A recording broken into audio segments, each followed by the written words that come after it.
இந்த ஊரை இருக்கிறதால மட்டும் இந்த மக்களை கோலன்னு சொல்லிட முடியாது. இந்த கதை ஆரம்பிச்சு பல 1000 வருஷம் ஆயிடுச்சு. அதை அழிக்க ஒருத்தன் இருக்கான், காக்கவும் ஒருத்தன் இருக்கான்.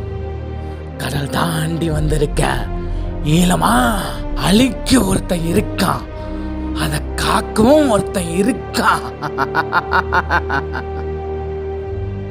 கடலுக்குள் போர்களும் ரத்தத்தில் துன்பங்களும் மீனவனே என்று கத்தினால் மீன்களுக்கு மத்தியில் என் பிணம் மிதக்கும். இது சமுத்திரத்தின் சாபம், இதில் உனக்கு என்ன லாபம்? எங்களை படகில் சுமந்து கொண்டு செல்லும் என் படகின் தியாகம்.